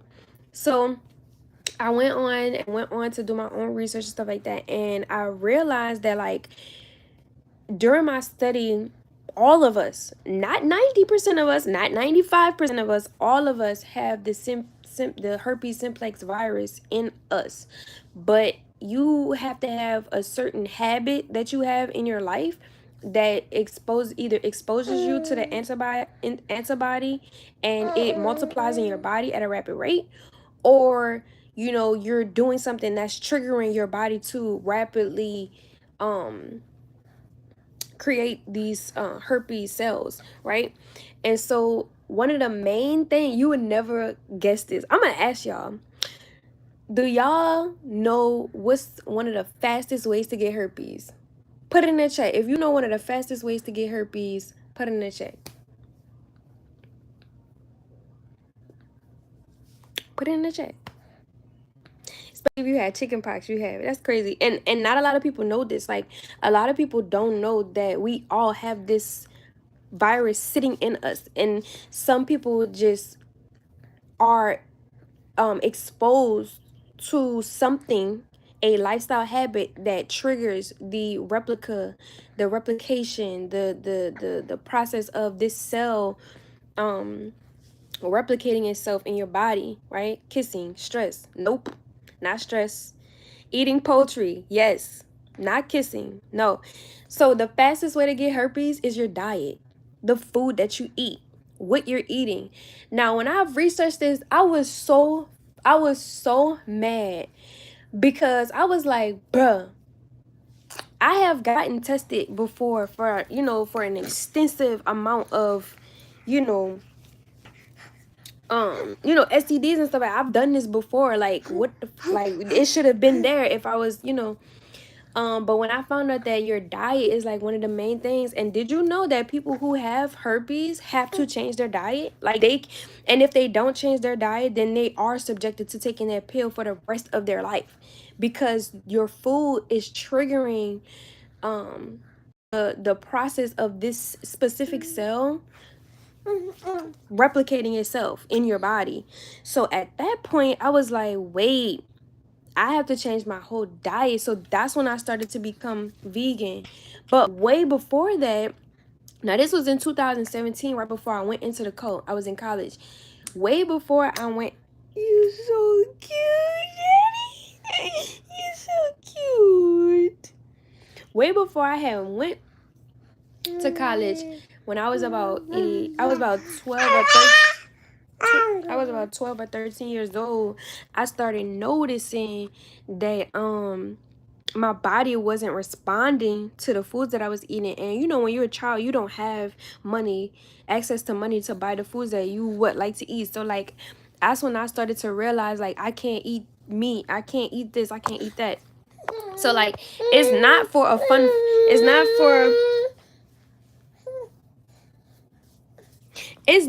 any reason or for no reason that I am though I eat the way that I eat. Like, It's just that I eat the way that I eat because my body literally. Hold on. Come on, baby. Come on. Oh. I eat the way that I eat because my body rejects food. Like, it literally rejects food. And so, when I was in college, I say that to say this: in college, I was finally granted the opportunity to start changing my diet, which I did. And then that's when I ran into Nature Boy. And then when I ran into Nature Boy, he was specifically talking about that virus because a lot of people had that virus or had said that they had that virus that he had came into contact with. Some people he slept with who said they had it. Some people he didn't sleep with that said they had it. So he was teaching about it, and it made sense, to like how it was, being presented and things of that nature or whatever. But like one of my main questions was like, hold on. Come on, baby. Come on, baby.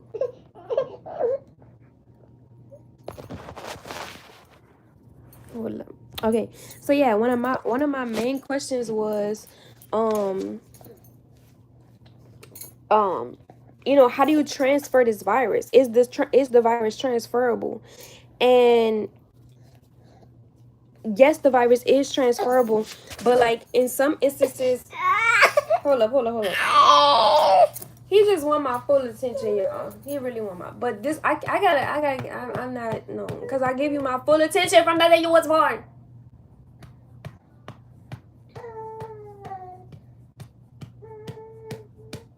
You wanna play with a toy?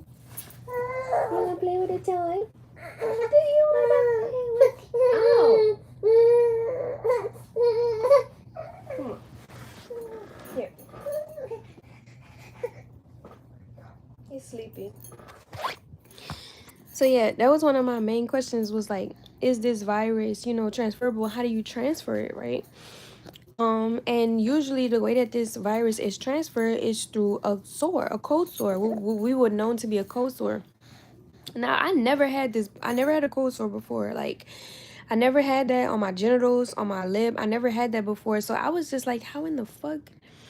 And then I had started to connect with other people who had the virus because I really needed to understand this virus. Because I had got to the point where anybody that I recently had sex with or whatever the case may be, even within that last year, because she couldn't tell me how long I had it. So whoever I was engaged with at during that time or whatever, I told them, I was like, listen, and they got mad at me, you know what I'm saying? But I told them, I'm like, listen, I don't know what the fuck, you know what I'm saying? And so but still to this day, like, I've never had a cold sore. Like, none of that has broken out. I've changed my diet tremendously. So like my body is like, so like anything that enters me that's foreign, my body detects it immediately. Like, it's on Q's and P's. Like, my vagina is always cleansing itself, you know what I'm saying? I'm just a very kept woman. So it's like, yeah. And so that's why it was very nasty for me to be in that situation with Nature Boy, because like I've already had this, like, as a quote unquote issue.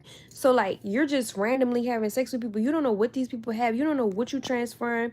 You don't know what the fuck is going on. So I'm just confused, like, at the end of the day. So like I've actually went into my own research to see if I had ever transmitted this HIV, this herpes to anybody, you know what I'm saying, that I've had sexual intercourse with, and none of them could tell me that I've passed this on to them. You know what I'm saying? None of them have ever said, and if so, they haven't told me, you know what I'm saying? But at the end of the day, I had recently went back because like every time I have babies, they ask you like, what's your STD history, etc., etc., etc., because you could pass STDs to the babies and shit like that. So like this very last child that I had, I let them know like my concerns. I let them know like, because I wanted to do even more research on it, right? And so my OB, she was talking to me about it, and she was like, listen, you don't have herpes. I know people who have herpes, and you mean to tell me you got diagnosed with this in 2017 and you never took medication for it? And I'm like, I never took medication for it. And she was like, okay, so we're gonna test you. So when they ran back my labs or whatever, nothing. Like, it was something totally different. But it wasn't an STD, but now they're detecting something totally different that's going on with my body. But I'm going to talk about that on a later date. But it's a very valuable disease that many of us are going through. It's not nothing that's not curable or something that I can pass on to anybody else. Like, I can't pass the disease that I'm battling with right now. I can't pass on to anybody else. Like, that's something that you gon' like, that's something that you're doing with your body that's causing that to happen. So now it's to the point where I really do think that because of my dietary changes, my lifestyle changes, it's brought my levels down so much from me getting diagnosed with it in 2017 that it's damn near undetectable. And you can pass bacterial vaginosis on it, but no, I don't have bacterial vaginosis. So with that being the case, yeah, my OB, she was like, stop telling people that you have that, you know what I'm saying? Because you don't have breakouts, you don't take medication for it, it's non-detectable. Like, stop telling people that. So at some point I just went quiet about it, but for the sake of us talking about this and for the sake of, us talking about polygamy and what could be some of the health risks, doing it, like, that's very much so a health risk. Like, I literally have gotten STDs from being in a polygamous situation, and this was something that I was vocal about. So I was heavily, like, frustrated because this was something that I was voicing, this was something that I was saying, and nobody wanted to, like, really understand. So I want to say the last time I was with him, no, I'm lying. The last two, wait, I think it was the last two times that I was with him. The one of the times, this was the last two times that I was with Nature Boy, like, when I had left and I went to go get myself tested, because, like, every time I had left, I would always get myself tested. Like, that was priority. Like, that was the first thing on my list. So the last two times that I was with him and I had left, the first time I had contracted an STD from Nature Boy. I think it was chlamydia. It was chlamydia. And we actually found out that a couple people had chlamydia because he was fucking people and people was fucking other people. So we all had found out that we had chlamydia, so we all had to get treated for that. I wound up leaving, and then I went back, and then I left. And then the last time I had left, I had gonorrhea and trichomonas. So that means that he was having anal sex with whoever the fuck, because trichomonas it can come from, like, vaginal, and it can come from that, like, just regular sex. But, like, most of the time, trichomonas, is that what they call trichomonas? That usually comes from anal sex. So I had that shit, and I was just like, but at that time, the last time that I had left him, at that time, like, if I would have said no, if I would have, like, put myself in a position to fight him off or to resist him in any kind of way, like, it was gonna be, like, bad, like, very bad. So the last time I was with him, I was very silent, I was very quiet about what I was going through, and I just kind of let him do whatever he was gonna do. And that's when I really started to see his true colors and him really open up. That's when he started coming out with a whole bunch of shit that I didn't even ever hear him say before. Like, he had one of the most significant things that he had ever said to me when I was in that situation. And I'm actually glad that this happened. I'm actually glad that I was put in a position to be quiet about what I was going through and what I was feeling, because it really had led me in on his process of thinking.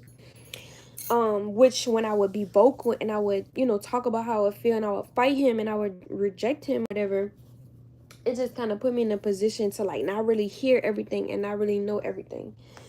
So when I was quiet about everything, he said this one profound thing. He said, yeah, I'm really doing polygamy because this is what Nature Boy said. It's recorded, by the way.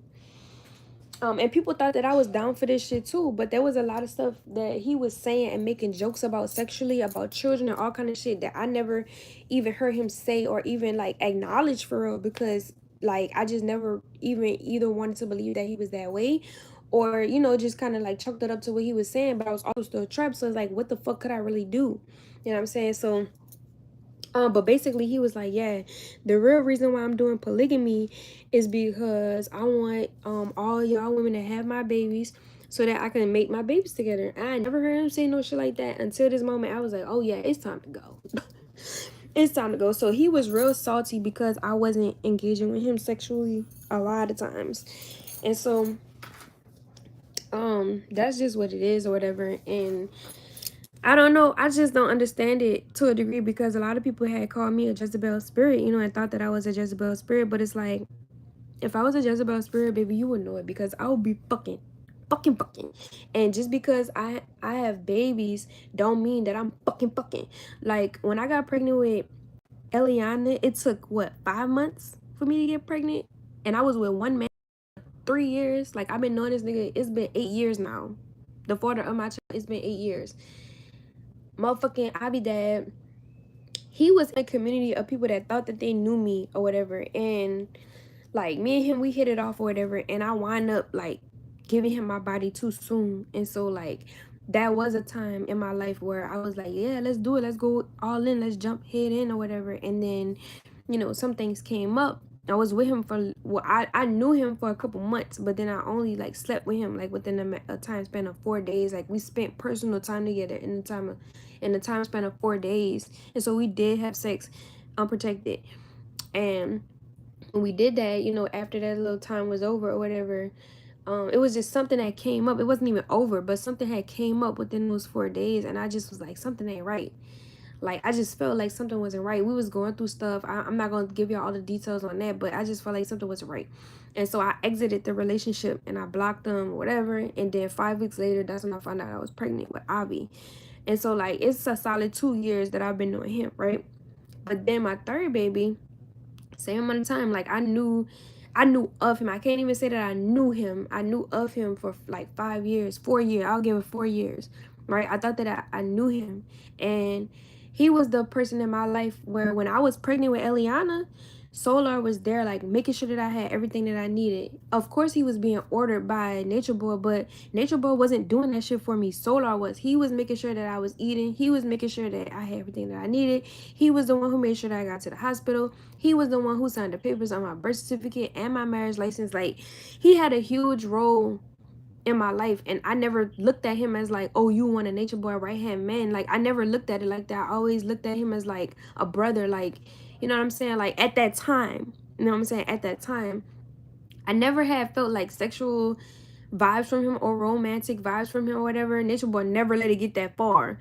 So it wasn't only until I experienced that, until way after the code, until way after it was over and Nature Boy was arrested. So that's just a story within itself, but it has a purpose. So I'm not even really mad at it. But like I knew him for a super long time, and it just goes to show you like it don't matter how long you think you know somebody. It don't matter how long y'all spend time together. It don't matter how whatever the fuck or whenever the fuck. Like you still have to ultimately take your time with things because it's like you never truly really know. You know, you never truly really know, and better safe than sorry. Better safe than sorry. But yeah, me and Avi's father, we get along, but I don't get along with my first child's sperm donor. I don't get along with the first sperm donor, and I don't get along with the second sperm donor. Those are two type of people in my life that can have no contact with me because they are emotional manipulators. They are shapeshifters. They are demonic. They are a demonic vessel. They are a host for demonic spirits. You know, they just have too much shit going on that I don't want my children to be a part of. I don't want to be a part of it. Those are the type of people who cloak themselves. They act one way, but they really one way. They really another way. I don't have time for that. I don't have to. And they low key gay. Like for whatever reason, I attract gay men to me. I do not fucking know why. Like, I'm not even into women, and I'm really trying to understand this. Like, I'm really trying to understand, but I'm still also in my much younger years. So, like, a real man is not gonna be attracted to someone who gives little girl vibes. That's just period. So, like, all I've been attracting in my adolescent years, like my young 20s, is gay men who act hard or who want to be hard. Like, I don't know, this shit is weird. But I'm over the niggas who want to fuck niggas behind closed doors but want to act like they fucking women. Like, I don't like that shit, and that shit is weird to me. So at one point in time, I know they had a whole little campaign about like, oh, so Sassy Solar, he's gay, but I never believed that because I was always around him and he never gave me gay vibes. Like, I don't know why, he just never gave me gay vibes. He just never gave me gay vibes until one day I was real close to him and I was like, bro, you gay as fuck, and that shit just pissed me off. But yeah, I don't know, I just feel like so for me personally, a reason why I didn't see it is because, okay, so like for instance, I'm from New Orleans, right? And there are a lot of guys. Okay, so single motherhood in New Orleans is like, that's our life. You know, broken homes, the mother raising the children being sent to grandma's house. Like, we all around women, even the guys. Like, guys from where I'm from, they all grew up around women. Whether it was their sisters, their aunts, their cousins, like, it's a lot of women. So we have a certain slang and we have a certain accent, and these men took on, like, the men in our lives, like, we all share the same accent, the same lingo. So like, sometimes when you hear a guy talk from New Orleans, you might think that he gay because of how he pronunciating his words, but it's not that he's gay, it's just that where he's from. So like, certain shit like that, I just kind of like give people the benefit of the doubt because you don't know what they come from, you don't know how they grew up, you don't know, like, you don't really know. So you allow, I have allowed people to show me who they are. I have not just simply made a judgment off of somebody like, oh, just because you wear your hair like that or you do this, then you're gay. Like, I know men who cross their legs and they're not gay. I know men who cross their ankles, cross their feet at their ankles, and they're not gay. You know, I know men who have the fucking Jerry curl who like to do baby hairs and he not gay. I know a nigga who like to paint his nails and he not gay. You see what I'm saying? So I just personally never was that type of person to like judge somebody based off of their appearance and what they say, or how they say whatever they saying. Like, I let them show me, and it has been shown. It has been shown. But, you know, whether it's a, you know, a no-brainer for you or something for me to figure out, that's neither here or there. The experience is what matters, and the purpose that it had in my life is what matters. You know what I'm saying? So yeah, girl, Michael Jackson used to rock them curls with the swoops on, you know what I'm saying, with his little perm. Yes, girl. But was he gay? I don't know. I don't know if Michael Jackson was gay or not. People say that he was, but how could I really take that for face value if I never was around Michael Jackson? If I never was rocking with him, if I was never in the gym, like, I'm not about to sit there and do that. Like, only way I could know if Michael Jackson gay for real is if that nigga be around me and he do gay shit. Straight like that. And I never was around him. But anyway, I'm still answering questions. So what makes you gay? What's up, bro? I'm live. You can say it. They can't see you. They can't see you. You can say so what makes you say they're gay? Like, if it's not mannerisms or style. So it's just the way that they carry themselves. Like, if you arguing with a woman, ain't no real man gonna sit up there and argue with a woman. Let's be real. What real man you know sit up there and argue with a woman? If anything, that real man gonna let that woman vent. He gonna let that woman say whatever she gotta say, and he gonna come back and be like, baby, I know you feel like that. He gonna be emotionally mature, number one. He gonna be like, baby, I understand you feel like that. I understand your emotions and your feelings and where you coming from. But can we look at it like this? Have you ever thought about it like this? And even if the man not gay and he display that characteristic, I'm just saying, like, that's like one of the, because usually gay men are emotionally immature and they get to popping off like they're a woman. That's what women do. If a man's sitting up there talking about another woman to another man, that's some gay shit. Cause if I'm a man, I'm not about to be sitting up there talking about no other woman to no other nigga. I know that niggas be like, oh, that's bro code. But like, if you considering her wifey or you considering her somebody significant in your life and you not looking at her as no hoe, then no real man not sitting there talking about this woman pussy or whatever she got going on and dragging for her. Period. What else would be that I had saw just like certain shit, like when niggas be like, oh, I love my bros more than my hoe, or not even like that, not even saying like that, but oh, I love my I love the streets. Like if you ever hear a nigga say I love the streets more than I love my woman, he fucking gay. He fucking his partners. Period. If you hear a man be like say shit like oh yeah, he more than my friend, or oh yeah, like that's my nigga, like he rocking with that nigga, like I can't even say too much, because like at the end of the day, niggas gonna be niggas, and niggas got bro code that they stick by. I don't know it all, so it's like I can't really like say that for sure, but like I've done seen some shit. So you know, it's just certain shit like that. If that man just like constantly calling, like say for instance, if, and I've seen this with these niggas, if a nigga get into it with his old lady and he don't got nobody else to call, whatever, and he call another nigga to talk about whatever, no, bruh, no, no, no, no, you don't do shit like that. If you, even if a nigga in jail, like if a nigga went to jail and he did any type of gay shit, like that's skeptical. That's skeptical, because you mean to tell me I'm a woman and I'm in the streets, I'm in the real world, and I'm actually practicing celibacy, and I got 1,000,001 niggas throwing their dick at me, and I could fuck at any time, at any moment, and I'm still choosing celibacy? You mean to tell me you can't sit there in that cell for however long and not jack off and not fuck another nigga in the ass? Like, come on now. But it's just shit like that, you know what I'm saying? Other than you physically knowing that a nigga, like, for whatever reason, for me now, like once I had experienced that stuff with the whole nature boy and the transgender and the fucking in the ass and all of that, once I had experienced that, now in my mind I think like naturally, like if a man just, if y'all in a situation, if you and a man in a situation, in a sexual intimate sexual situation, and he asks you, like, this is not a part of the process, this is not a part of anything, like he just up and asks you, like, you gonna be putting your booty, like, you know, that's just something I like to do. That's skeptical to me, because I think stuff like that is supposed to happen naturally.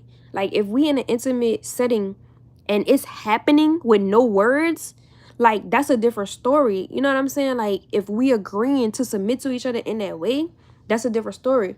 But for you to just be trying to like see, like a nigga asking to put it in my booty is like trying to see. You know what I'm saying? And that's equivalent to if I was a nigga and I'm asking this nigga, like, and I'm trying to see. Man, what the fuck?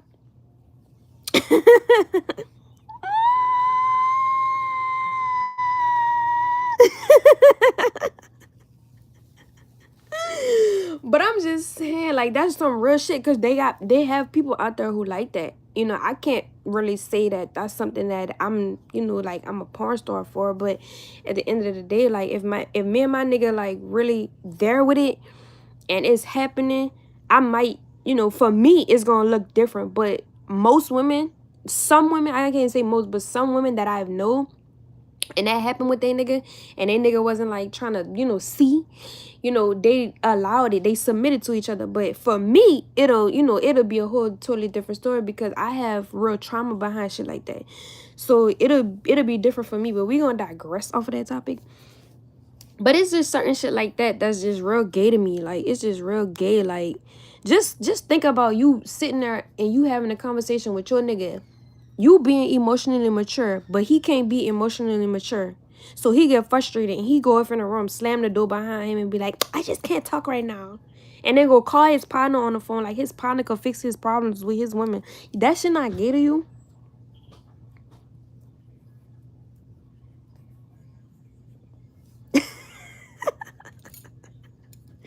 So y'all really crazy, son.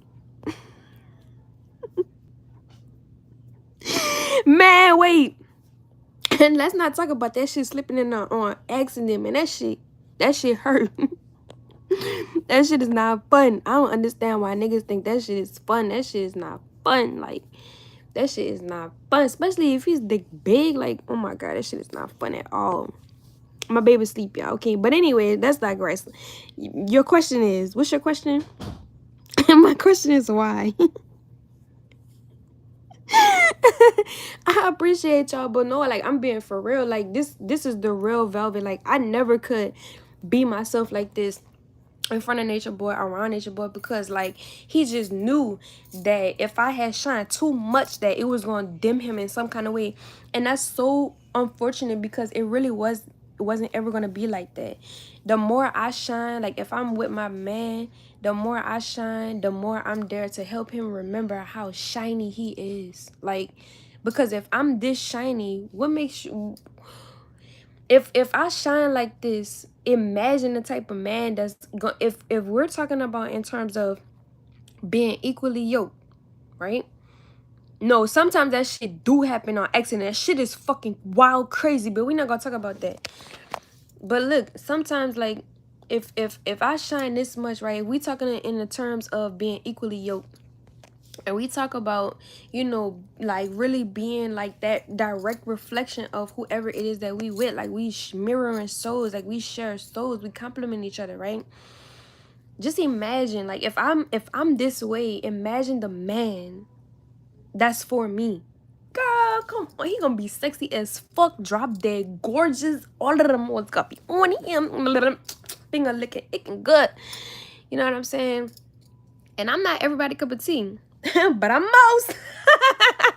Okay, I'm not arrogant. I'm not conceited. But I'm just saying, like, I get way too much heat. Like, this shit is like, I get so much heat to the point where people is making up shit. Like, real shit. Like, people is making up shit. Like, and then other people come around me and they experience me and they be like, wow, I never would have thought you was like this. I'm like, why you never would have thought that I was like this? Oh, because this person said this. And there you go, listening to them motherfuckers again. That's what you do. There you go, listening to them motherfuckers again. But anyway, I'm still answering questions.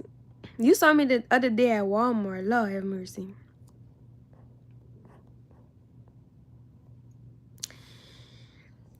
No, I'm not saying that men who are emotional is gay. I'm not saying that.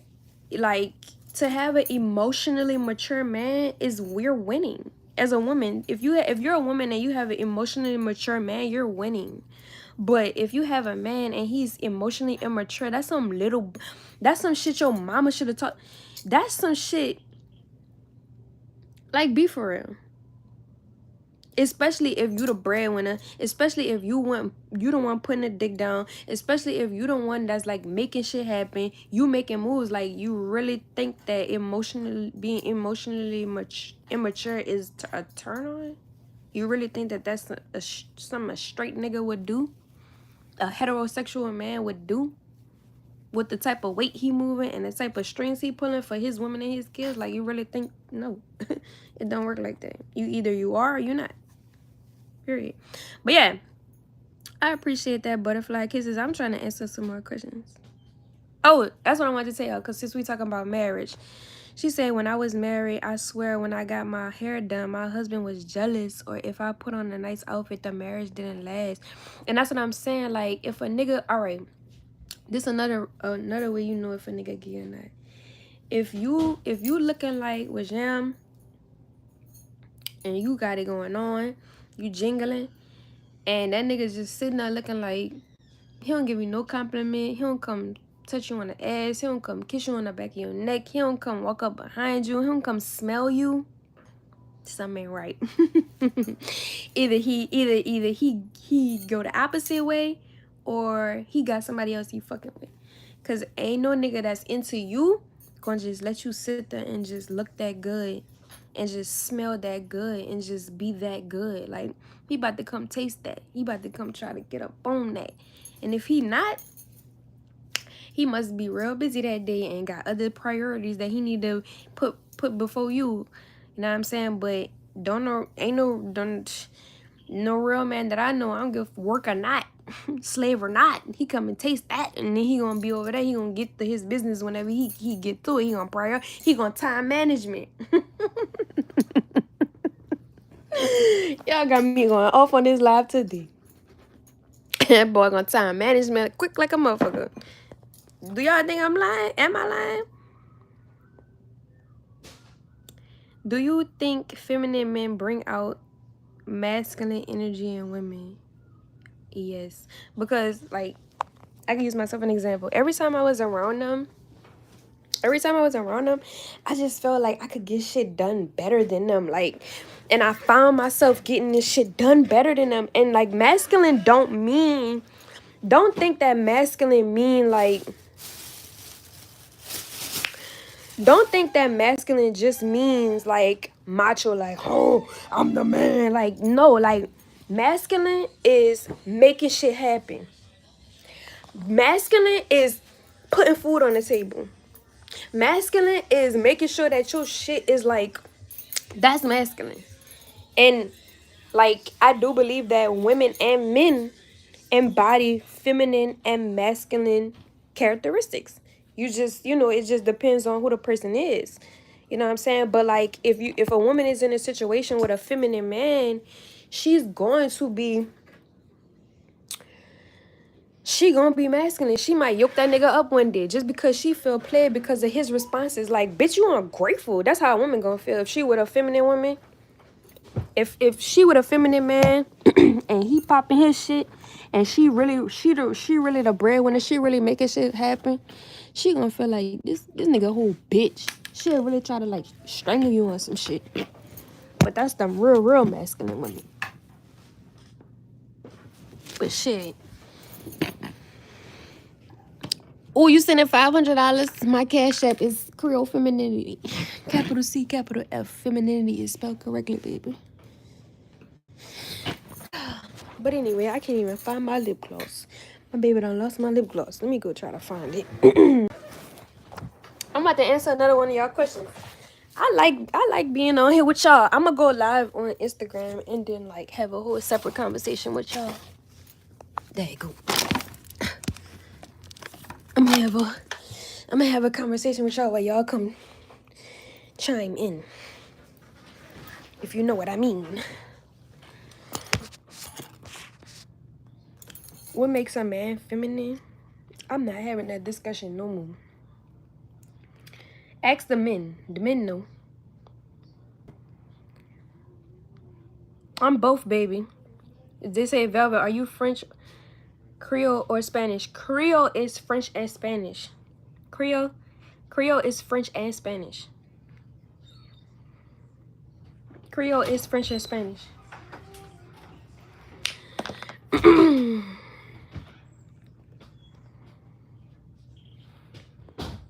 Okay. I don't even know if Nisha's still here, but I feel like, how old are you? I'm 27 years old. I feel like we really got down to the nitty-gritty of my experience. I feel like we're done here. Not too many people are continuing to ask questions. I'm glad I got on today too. Not too many people are asking too many more questions, so I think I'm gonna just, like, go to Instagram right now so you guys can, like, chime in. I can't really do that here because it's, like, a whole setting type of thing. But I do appreciate the love. I do appreciate the support. So yeah, I hope to see you guys on Instagram where we can actually, like, converse, you know, back and forth. I'm only doing things that I'm comfortable with. So yeah, I appreciate you guys, and until next time on YouTube, later.